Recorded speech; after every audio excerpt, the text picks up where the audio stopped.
All right, let's discuss this now with Raed, who's in Dubai. He's a founding partner over at Transform VC, which is a venture capital investment and advisory firm. Raed, good to have you on the show. Let's look at this as a whole. I mean, not just First Republic, but also SVB and Signature. Who's at fault here? I mean, there's a lot of people or institutions that you can blame. Is it the Fed? With their rate hikes and causing bond prices to drop, Congress for not sort of proper supervision or regulation of these smaller banks, or is it the banks themselves that essentially perhaps could actually go with higher risk bets with customers' money? Thanks for having me. Well, it's a complex story, of course, and there are many people pointing fingers at each other.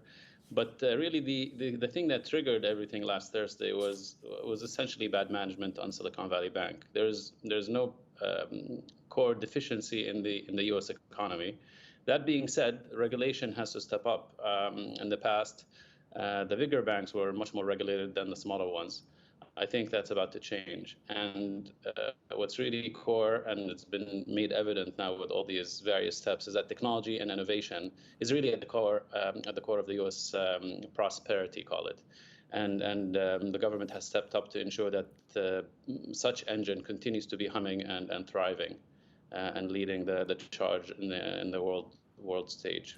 Raed, when you look at specifically First Republic, I mean, this $30 billion lifeline is essentially, it's coming from a consortium of bigger banks, JP Morgan Chase, BOA, Citigroup. Does the fact that it's getting an industry-led rescue rather than one from the Fed, does that matter to you at all? Well, I mean, we don't know what the commercial terms of those 30 billion, right? We know they're being made available. So America is a capitalist country, so I'm sure someone is not giving money away for nothing. But that being said, there is you can think of this as an association. Once again, the financial system is the backbone of any economy. America nor any other country can afford a disaster, so you need to bring calm and stability to the system, and this helps towards that. First Republic Bank is a strong bank. Their shares suffered last weekend, or just before the weekend and just after, but they've bounced back. And this is just an indication that, hey, world, Silicon Valley, America, continue to intend to be the leading economy in the world. So don't be afraid and keep going. Yeah, that's the message that's been pushed out there, especially when we played that soundbite from Janet Yellen, calm and stability.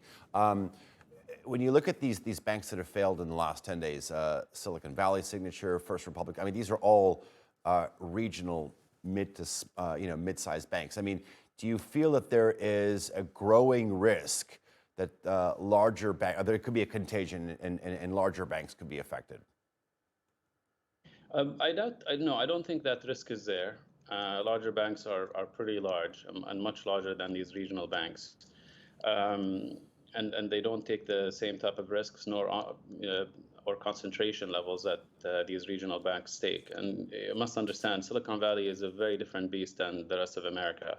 Therefore, Silicon Valley Bank, First Republic, Pacific West, Signature, and the likes, they were doing things that other banks are simply unwilling to do. As a VC firm in Silicon Valley ourselves, we initially banked with Bank of America, and a few months later, we were politely asked to move our banking elsewhere. They're just simply not interested in our sector. So this $30 billion loan is, or whatever it is, we don't know if it's in the form of a loan or some other form, is really to continue to have these regional banks deal with the things that the major banks don't want to deal with, which is generally early stage and venture capital. Got it. Raed, thank you very much for joining us here on TRT World. I do appreciate hearing your analysis. Thank you.